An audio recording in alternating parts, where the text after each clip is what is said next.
रुको रुको रुको, वीडियो को स्किप ना करना, ठीक है। अगर आपको जानना है अच्छी तरीके से कि प्रोनाउन क्या होते हैं, इतनी आसान तरीके से आपको कोई नहीं बताएगा प्रोनाउन क्या होते हैं। अगर आपको जानना है तो वीडियो से बने रहिए। आपने अक्सर किताबों में पढ़ा होता है वह शब्द जो किसी संज्ञा के स्थान पर प्रयुक्त होता है सर्वनाम कहलाता है।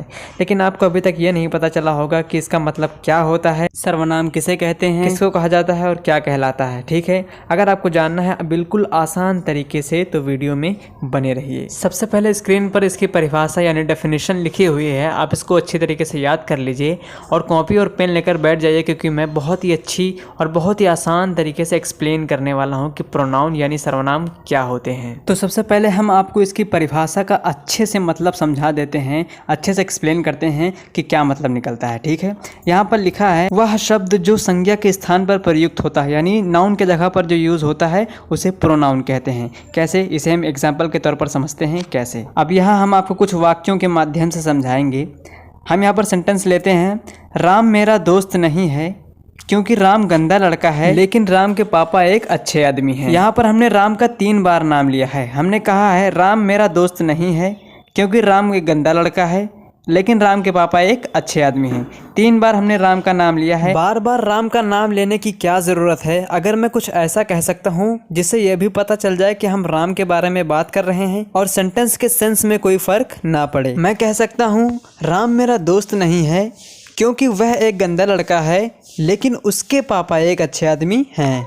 अब यहाँ पर आपको ध्यान देना है कि आपने इसकी परिभाषा में यही तो पढ़ा है, प्रोनाउन की परिभाषा में यही तो पढ़ा है कि जो नाउन की जगह पर इस्तेमाल किया जाता है उसे प्रोनाउन कहते हैं। अब यह नाउन क्या है यहाँ पर? राम, ठीक है। क्योंकि राम गंदा लड़का है, राम नाउन है। राम के पापा एक अच्छे आदमी है, राम नाउन है। अब इनकी जगह पर हमने क्या यूज़ किया है? यहाँ पर है क्योंकि राम गंदा लड़का है, तो राम हटा के हमने यहाँ पर क्या कर दिया? वह है, ठीक है। ये प्रोनाउन हो गया, ये वह जो है ये प्रोनाउन हो गया। राम के पापा एक अच्छे लड़के हैं, राम हटाकर उसके कर दिया, उसके पापा एक अच्छे आदमी हैं, तो उसके क्या हो गया? प्रोनाउन हो गया, ठीक है। तो बार बार यहाँ तीनों वाक्यों में बार बार नाउन आया है, इसलिए हमने यहाँ से नाउन हटा के प्रोनाउन कर दिया है। एक बात और मैं आपसे कहना चाहता हूँ कि अगर आपको ये नहीं पता है कि नाउन कैसे कहते हैं तो आप इस वीडियो लेक्चर को नहीं समझ पाएंगे। तो अगर आपको जानना है कि नाउन कैसे कहते हैं तो इस वीडियो के डिस्क्रिप्शन में वीडियो की लिंक है, आप जाके वहाँ से देख सकते हैं कि नाउन कैसे कहते हैं, ठीक है। अब हमने आपको यही बताया है कि नाउन की जगह पर जो इस्तेमाल होता है वही प्रोनाउन होता है, ठीक है। तो यहाँ पर दोनों ही नाउन की जगह पर इस्तेमाल किया गया है, वह और उसके, ये दोनों ही क्या हैं? ये हैं प्रोनाउन, क्योंकि नाउन की जगह पर यूज़ हुए हैं इसलिए दोनों प्रोनाउन हैं, ठीक है। आप ये समझ चुके हैं। अब हम बात करते हैं कि प्रोनाउन कितने तरीके के होते हैं, प्रोनाउन कितने तरह के होते हैं, इसके कितने प्रकार होते हैं। यहाँ पर प्रोनाउन के प्रकार लिखे हुए हैं और सबसे पहले हम बात करते हैं सब्जेक्टिव प्रोनाउन की। सेंटेंस के सब्जेक्ट की तरह काम करने वाला ये प्रोनाउन सब्जेक्टिव प्रोनाउन कहलाता है, जिसे हम पर्सनल प्रोनाउन भी कहते हैं। अब देखिए एग्जाम्पल आपके सामने है, he, she, I, you, they, we. ये सभी सब्जेक्टिव प्रोनाउन हैं क्योंकि ये सेंटेंस में सब्जेक्ट की तरह काम करते हैं, सब्जेक्ट की तरह यूज़ किए जाते हैं। जैसे हमने कहा वह एक अच्छी लड़की है, she is a good girl. वह एक अच्छा लड़का है, he is a good boy. मैं अच्छा हूँ, आई एम गुड। वे अच्छे हैं, अब वे एक से ज़्यादा हैं इसलिए दे आर गुड। तो ये सभी सब्जेक्टिव प्रोनाउन हैं। अब हम आगे बढ़ते हैं और बताते हैं ऑब्जेक्टिव प्रोनाउन क्या है। तो जिस तरह होता है सब्जेक्टिव प्रोनाउन जो कि सेंटेंस में सब्जेक्ट की तरह काम करता है, he, she, I, you, they, we, उसी तरह है ऑब्जेक्टिव प्रोनाउन। ये क्या करता है? ये सेंटेंस में ऑब्जेक्ट की तरह काम करता है। कैसे? एग्जाम्पल देखते हैं। हमने कहा मैं आपके साथ हूँ, इसमें ऑब्जेक्ट क्या है? आपके साथ। इंग्लिश इसकी बनेगी आई एम विथ यू, ठीक है। तो इसमें ऑब्जेक्ट क्या है? यू, ठीक है। तो ये हो गया ऑब्जेक्टिव प्रोनाउन। अगला है राम मेरे साथ था, इसमें ऑब्जेक्ट क्या है? मेरे साथ, ठीक है। ये बनेगा राम वॉज विथ मी, ठीक है। तो इसमें ऑब्जेक्टिव प्रोनाउन क्या है? मी, तो इसे ऑब्जेक्टिव प्रोनाउन कहा जाएगा। इसी तरीके से हमने कहा श्याम उसके साथ है, इसमें ऑब्जेक्ट क्या है?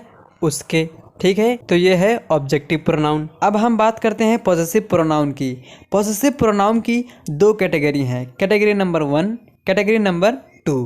पहले इसकी डेफिनेशन देखते हैं हम।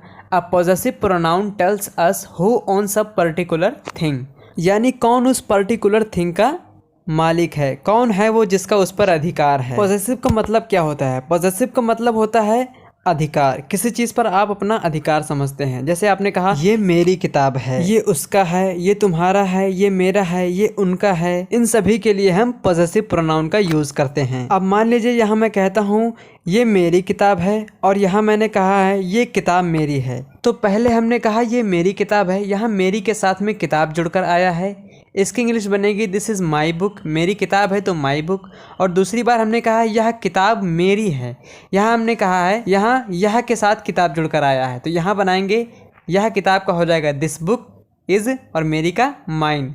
तो पहले हमने फर्स्ट कैटेगरी का माई यूज़ किया है और दूसरे वाले में सेकंड कैटेगरी का माइन यूज़ किया है। तो जब मेरा, मेरी, मेरे अकेले आए तब आप यूज़ करेंगे सेकंड कैटेगरी यानी माइन। और जब इस पर वो चीज़ लग कर के आए जिस पर अधिकार की बात हो रही है, जैसे मेरी किताब, मेरी पेन, मेरा मोबाइल, तब आप यूज़ करेंगे फर्स्ट कैटेगरी यानी माई। इसी तरीके से थोड़ा और समझ लेते हैं। जैसे हमने कहा ये आपकी किताब है और कहा ये किताब आपकी है, तो पहले हमने कहा ये आपकी किताब है, तो यहाँ आपकी और किताब एक साथ मिलकर आया है, तो योर बुक यानी फर्स्ट कैटेगरी पॉसेसिव प्रोनाउन है योर, ठीक है।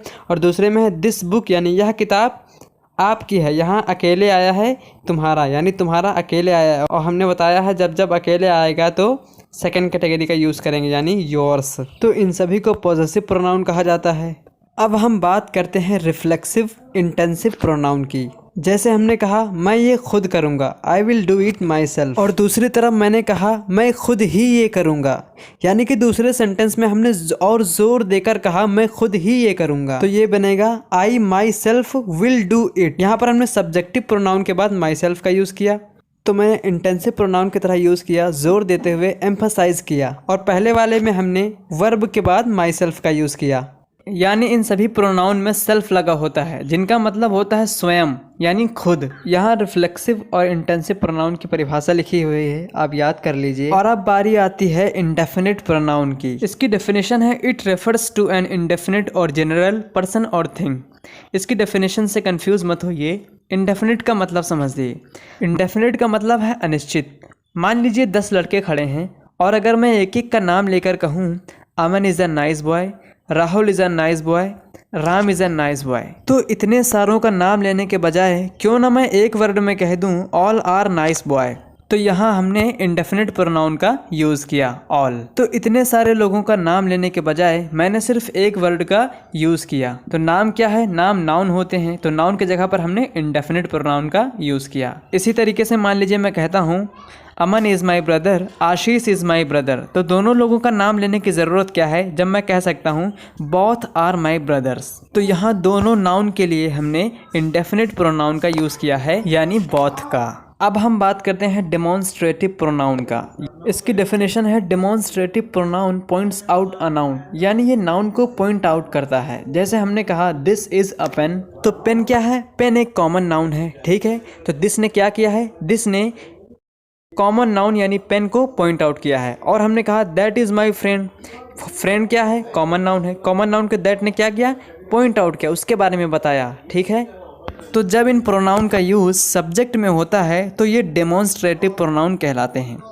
अब आखिरी बचा है इंटेरोगेटिव प्रोनाउन। अब हम इसके बारे में बात करते हैं। इसकी डेफिनेशन देखते हैं। An interrogative pronoun is used to ask a question, the answer of which is definitely to be a noun or a pronoun। यानी इन प्रोनाउंस का यूज़ हमेशा एक क्वेश्चन पूछने का होगा जिसका आंसर हमेशा नाउन होगा और प्रोनाउन होगा। जैसे मान लीजिए मैं कहता हूँ व्हाट इज़ योर नेम, ठीक है, तो आप जवाब क्या देंगे, आप अपना नाम बताएंगे, और नाम क्या होता है, नाउन होता है, तो आंसर में क्या आएगा, नाउन ही तो आएगा। आप अपना नाम बताएंगे, मेरा नाम राम है, तो राम क्या है, एक नाउन है, तो आंसर क्या हुआ, राम।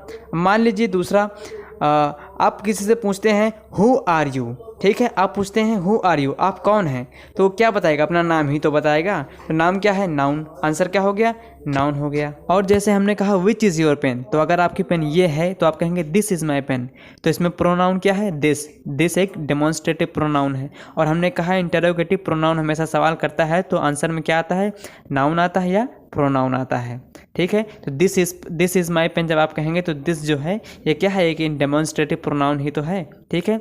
ये ख़त्म हो चुका है आज के लिए, बस इतना ही, मिलते हैं अगली वीडियो में।